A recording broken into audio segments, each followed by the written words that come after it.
अनंत अनंत सुविधाएं, अनंत पक्षों की, अनंत न्यामत की आप जुगलदास जी महाराज ने हमें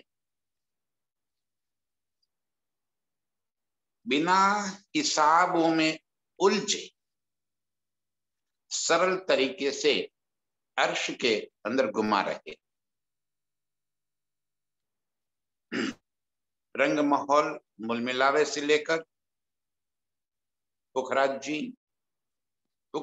जी से निकलती जमुना जी, सातों घाट दो पुल से होकर हौज को सरताल, हौज को सरताल की शोभा, और फिर अक्षर ब्रह्म के निवास स्थान अक्षरधाम की शोभा। और अब आज लेके चल रहे हमें माणिक पहाड़। कैसो है माणिक पहाड़? हौज को सरताल से आगे माणिक रंग के लालिमा युक्त उज्जवल नूर का एक विशाल महल खड़ा है। पहाड़ शब्द इस वास्ते उपयोग किया है कि उसकी विशालता इतनी अधिक है कि वो विशालता के मद्देनजर रखते हुए एक पहाड़ के रूप में नजर आता है, जबकि वो माणिक के रंग की अनंत अनंत मोहलातों से घिरा हुआ बहुत विशाल एक महल है। सो कैसो है माणिक पहाड़? सो माणिक पहाड़ कैसा है कि 48 लक्ष कोस की गिर्द में है। कल हमने माणिक पहाड़ का जब देखा तो 9 लाख कोस की गिर्द और 48 लाख कोस की गिर्द, 12,000 मंदिर, एक एक मंदिर के बीच में 400 कोस, एक एक पहल, 12,000 पहल से बना हुआ एक भूमभर ऊंचा चबूतरा, और उसके एक एक पहल में 400 कोस, माने कि 48 लाख कोस की गिर्द, और उसके पर एक एक भूम 400 कोस ऊंची, माने कि 48 लाख कोस की ऊंचाई, 12,000 भूम हो जाएंगे।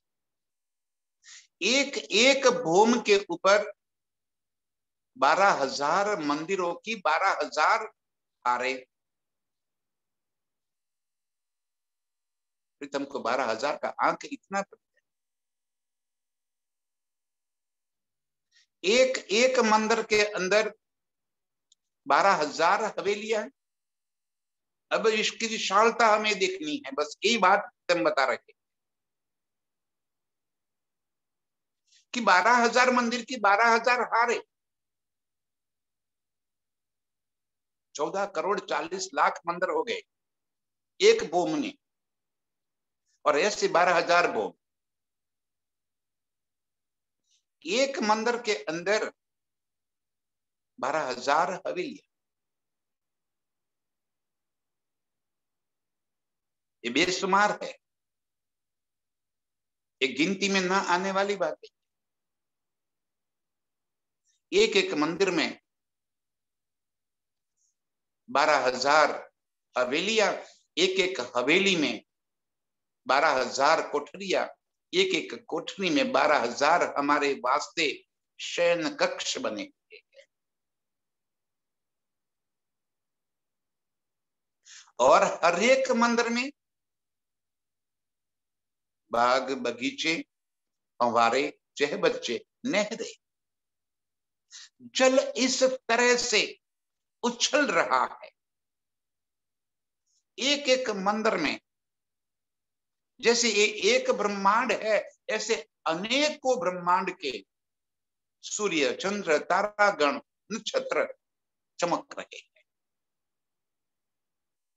एक एक मंदिर की शोभा इतनी अधिक अधिक अधिक है। मध्य में एक कमर भर ऊंचा चबूतरा, और वो भी 12,000 हांस का। इतना ऊंचा विशाल चबूतरा, और एक एक उसके हांस के ऊपर बड़े विशाल थंब, जो 12,000 भोग तक पहुंचे हैं। और उन थंबों के बीच में महाबिलंद हिंडोले, 2 थंबों के बीच में मेहराबे, चबूतरे के ऊपर कई प्रकार के बगीचे, फव्वारे, चे बच्चे, बैठक व्यवस्था, चारों तरफ एक एक हांस में सीढ़ियां नीचे उतरी है, और बाकी के जगह में सुंदर कठेड़ा। जब प्रीतम के संग हम यहां आकर विराजते हैं, चारों तरफ खुशनुमा हवा, और हवा के झोंके हमें मदहोश कर देते। इन झूलों में झूलते झूलते, अपार सुख लेते हुए, कब प्रीतम के संग हम अपने कमरों में पहुंच जाते हैं, अपार अपार सुख, शोभा, आनंद की लीला करते रहते हैं। एक मोहलात के अंदर जैसे कई माहौल खड़े हैं, और इतनी बड़ी शोभा लेकर माणिक पहाड़ वहीं पे खड़ा है। जब माणिक पहाड़ की चांदनी में हम चले जाते हैं, माणिक पहाड़ की चांदनी में कई प्रकार के, क्योंकि 48 लाख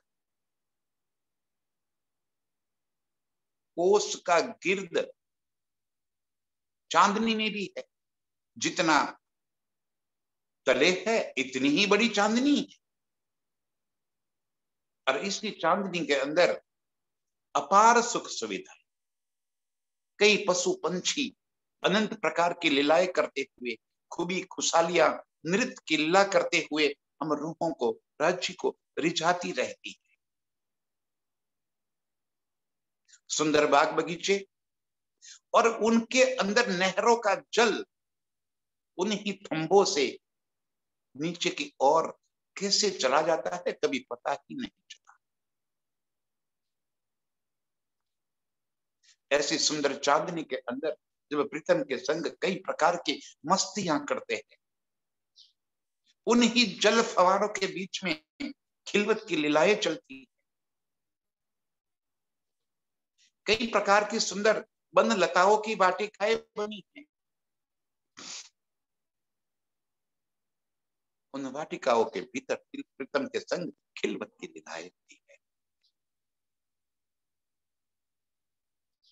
माणिक पहाड़ की ये शोभा इतनी अपरंपार है,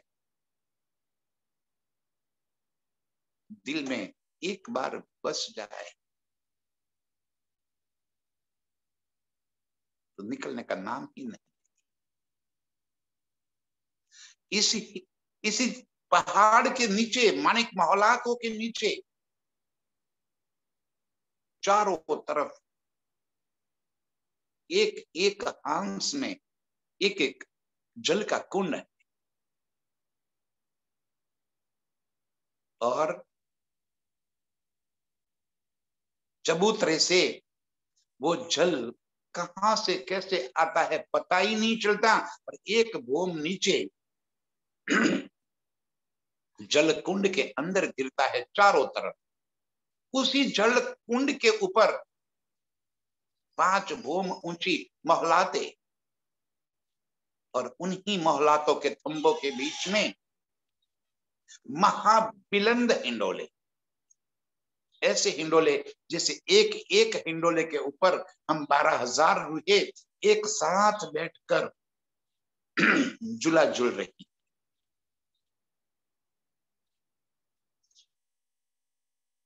प्रीतम माणिक पहाड़ के इन सुखों की हमें सैर करा रहे।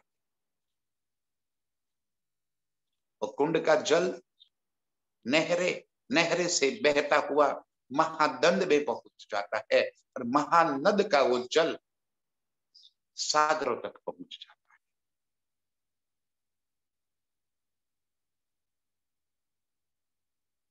ऐसे विशाल माणिक पहाड़ की शोभा दिल में बसाते हुए प्रीतम के संग कई प्रकार की लीलाएं करती हुई हम रूहें उसके आनंद में डूब जाती है।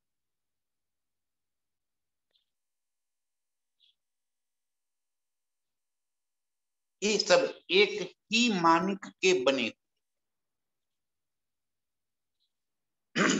माणिक कोई नंग रतन जवेरात नहीं है। प्रीतम के दिल का वो नूर झलक रहा है। और जहां प्रीतम का दिल छा गया, लालिमा तो अपने आप उसके अंदर से झलकती रहे। ऐसे नूर का माहौल, नूर की मोहलाते, नूर की शोभा और मोहल्लात के अंदर की एक एक चीज नूर में। और ये शोभा अपरंपार लिए हुए अति विशाल माणिक पहाड़। और जैसे एक मोहल्लात के अंदर, एक माहौल के अंदर कई माहौल खड़े, अंदर जब हम जाएंगे तब हमें ये सुख प्राप्त होगा। साथ जी, जैसो वह एक माणिक पहाड़ है,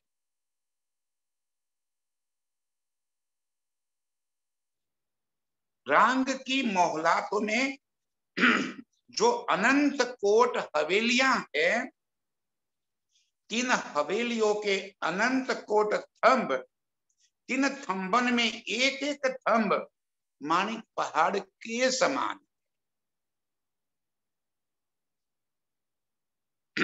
जब हम अब माणिक पहाड़ से आगे सागर को गिर्द बड़ी रांग और रांग की हवेलियों को जब देखते,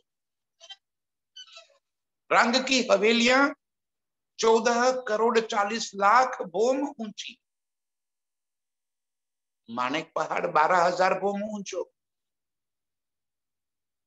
माणिक पहाड़ 1200 बोम, 12,000 बोम, और रांग की हवेलियां 14,40,00,000 बोम ऊंची। और कहते हैं कि उन रांग की हवेलियों के एक एक थंब जैसे एक एक माणिक पहाड़ खड़े।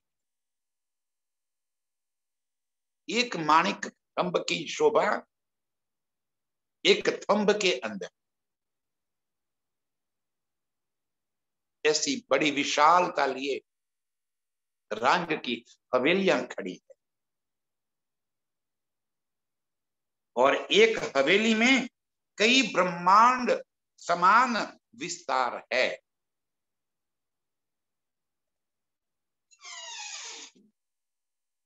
इतनी विशाल रांग की हवेलियां है।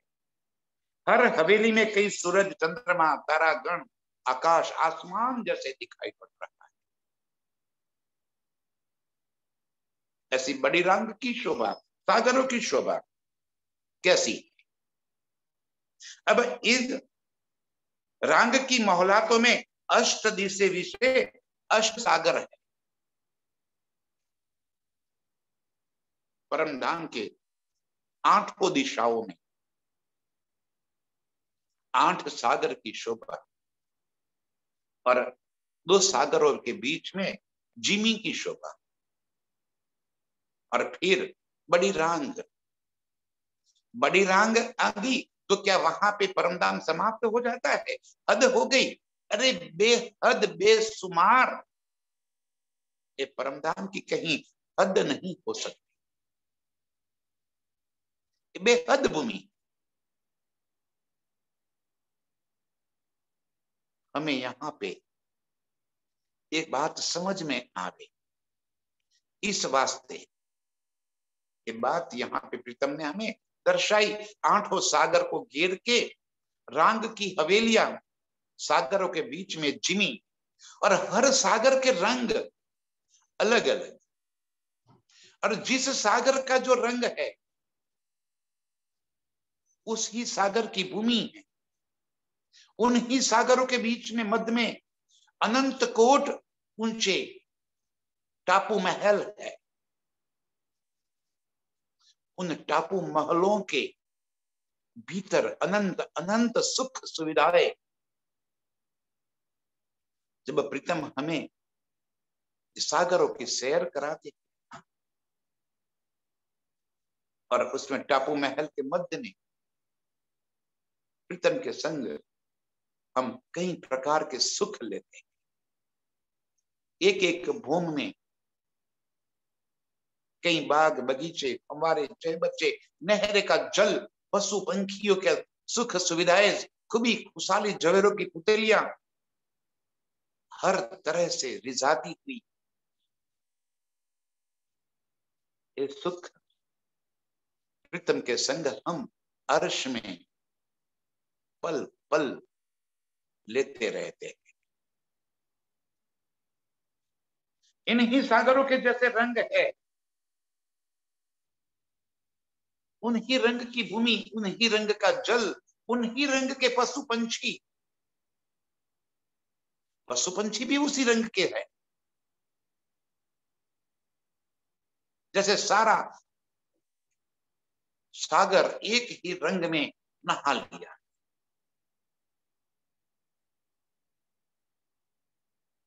और झील के बीच बीच कोटान कोट बाग बगीचे, ताल कुंड बावड़ी चहबच्ची नहरें फवारे उछलत है।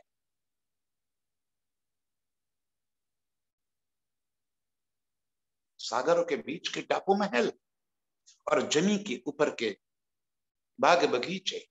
कभी हम टापू महल में तो कभी बाग बगीचों में, कभी पशु पंछियों की असवारी,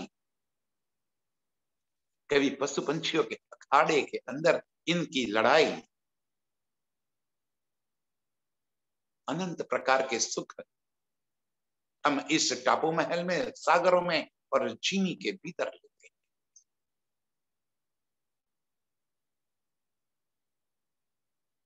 अनंत रंगन के अनंत कोट हवेली, महल, मंदिर है।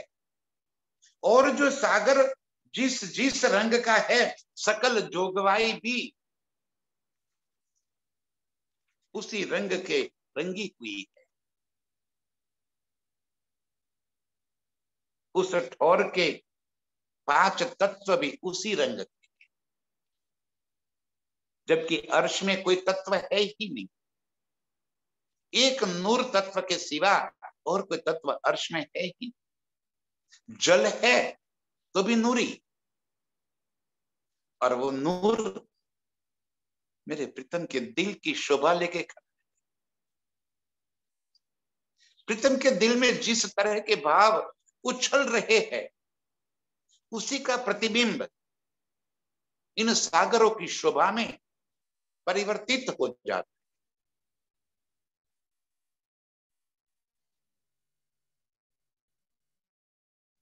प्रीतम के दिल इन सागरों की जिमी, जल, वायु, तेज, सब कुछ उसी रंग में रंग जाता है।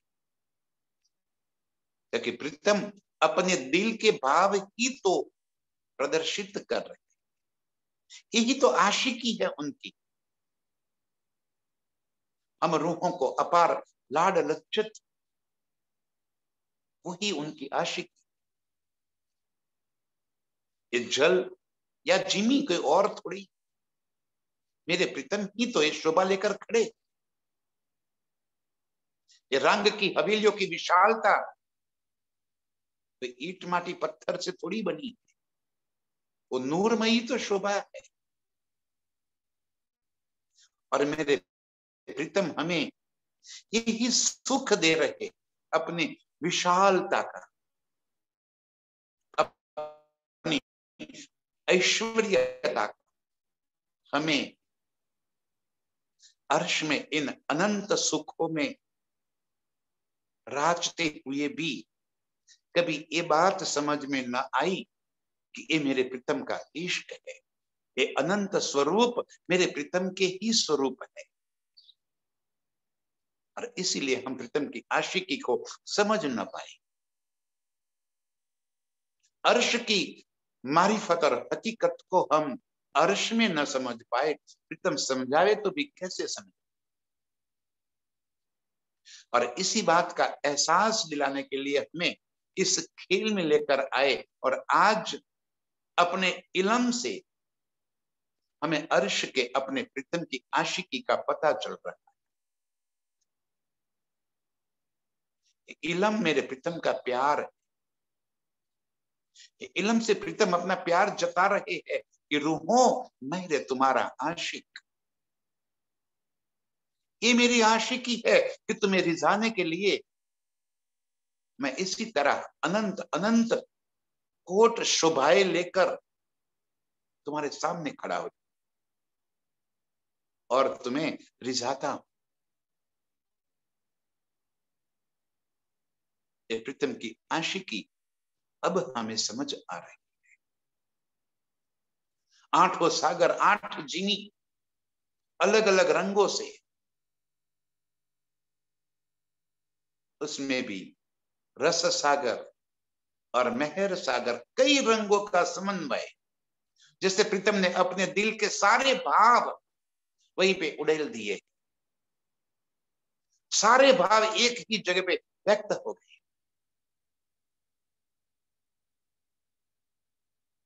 इन सुखों की बात यहां कैसे शब्द में लाई जाए, इश्क की बात यहां कैसे शब्द में समझाया जाए, ये तो अनुभूति की बात है। ये रंग की हवेलियां, मोहलाते, टापू महल, ये जिमी प्रीतम का लाड है। और इन्हीं लाड में हम प्रीतम के संग खिलवत की मस्ती में डूबे रहते हैं। एक नशा सा हमारी नजरों में चढ़ा रहता है कि कब प्रीतम से हम इस सुख अपने दिल में भरते रहे, प्रीतम के नेत्रों से नेत्र मिलाते हुए इश्क का रस हम लेते रहे, पीते रहे।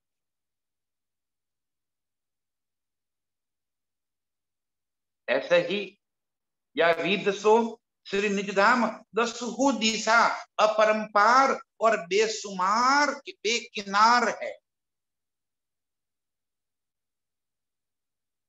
दसहु दिशा में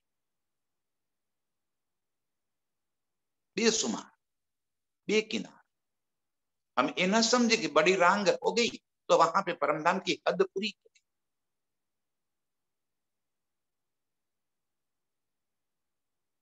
सागरों के बीच की जिमी से हम परमधाम में प्रवेश कर सके ना, ये कोई हद थोड़ी है। बेकिनार बेसुमार, जहां किसी चीज का अंत ही न। और ये बात तो जब हम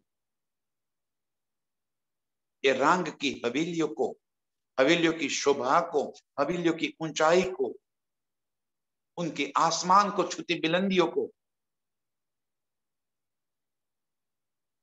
जब अपनी अर्श की नजरों से जब देखेंगे, जब स्वयं को उस रांग की हवेलियों की चांदनी में हम पहुंचाएंगे, उस रांग की हवेलियों की चांदनी बेसुमार ऊंचाई लिए और वहीं से बहते हुए बादलों के ऊपर सवारी करके हम अर्श के चारों दिशाओं में जब चक्कर लगाते हैं, उन बादलों से आसमान से उड़ते हुए अर्श की शोभा को दिल में बसाते हैं। मेरे प्रीतम, ये सुख हमें दे रहे हैं।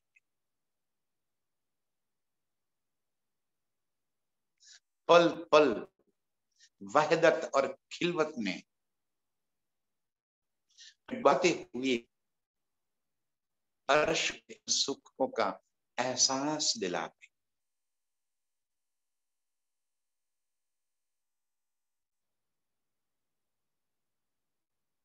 इन सुखों को दिल में भरते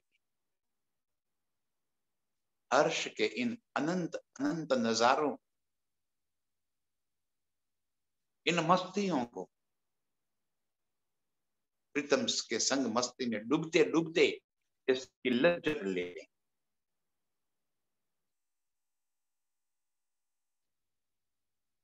परंतु बीच ल्यावने सुंदर साथ के दिल में क्या करे? यहाँ की बुद्धि भी हमारी सीमित है। यहाँ इस शोभ में, इस शोभा को दिल में बसाने की हमारी क्षमता भी सीमित है। इस शोभा को वर्णन करने के लिए यहाँ के शब्द भी सीमित है। इन बेसुमार को इस वास्ते सुमार में लिखा है। इन बेसुमार शोभाओं को यहाँ के शब्दों में हमारे दिल में बस जाए, इस तरह कम शब्द में बहुत सारी बात लेकर आए। हम अर्श की इन शोभा को सीमितता में बांधने की बजाय असीमित नजरों से देखें। अर्श की सारी शोभा को यहाँ के शब्द में व्यक्त करना असंभव है।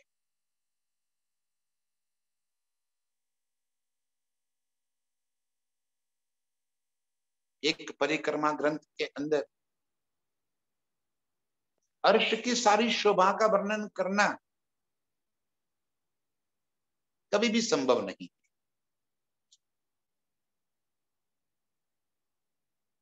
जैसे प्रीतम ने बताया कि रांग की हवेलियों के एक थंब,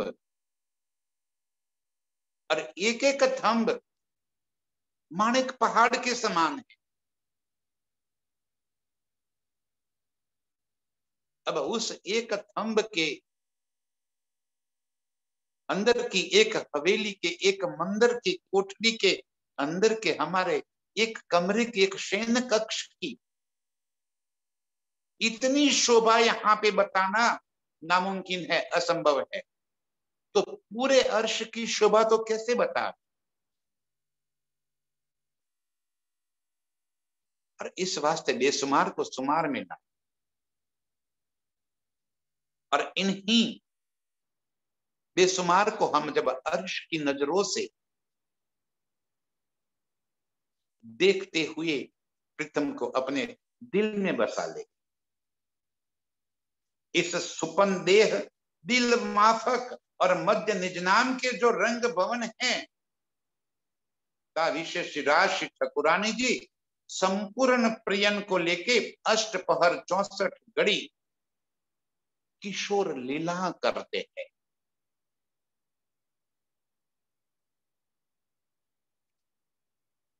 अर्श की शोभा और अर्श की लीला एक किशोर लीला है। मेरे प्रियतम का स्वरूप, हम रूहों का स्वरूप किशोर स्वरूप है, और इन्हीं किशोर स्वरूप धारण करके अर्श के इन अनंत न्यामतों में प्रीतम के संग इश्क की लीला में हम रात दिन डूबे रहते हैं। मेरे प्रीतम अद्वैत स्वरूप धारण करके हम रूहों को एक साथ अर्श के अनंत सुख देते हैं और कभी स्वयं अनंत सुख रूप स्वरूप धारण करके हम एक एक रूह को खिलवत का सुख देते हैं।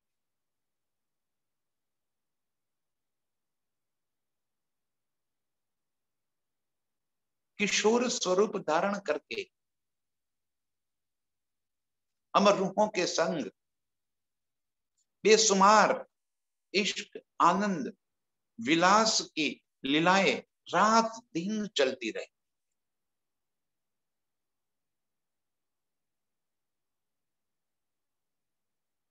नित्य नवतन रस बस जो किन्हीं, पल पल नई नई शोभा और नए नए सुखों में प्रीतम डुबाते रहते।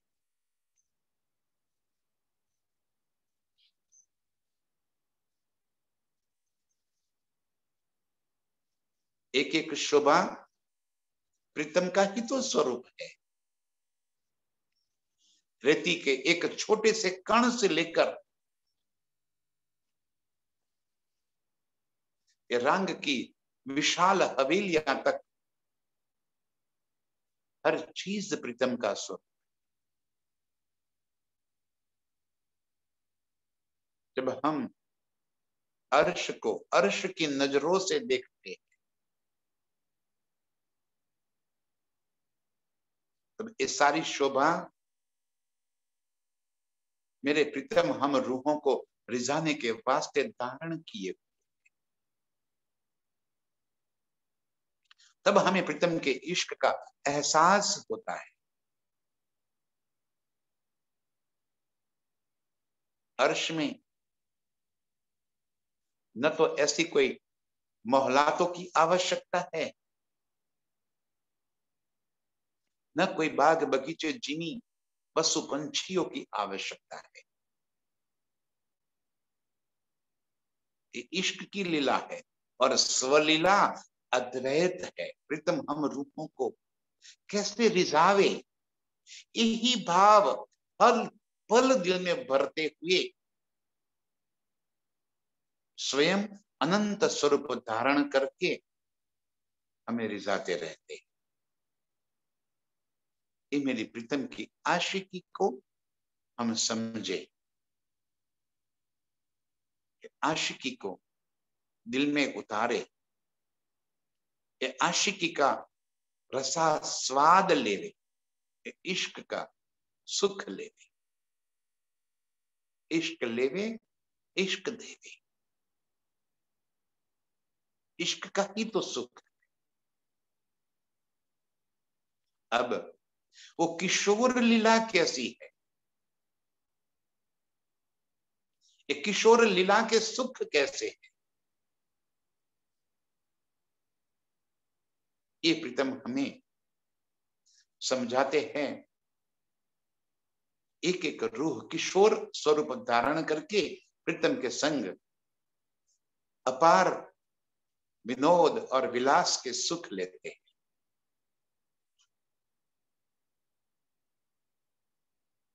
बस आज हम प्रीतम के अनंत स्वरूपों की शोभा दिल में धारण करें और कल हम किशोर स्वरूप से प्रीतम के संग जिस तरह से हम इश्क और आनंद की लीला करते हैं उस लीला में हम डूबेंगे। आज इतना स्वीकार करें। प्रणाम सुंदर जी।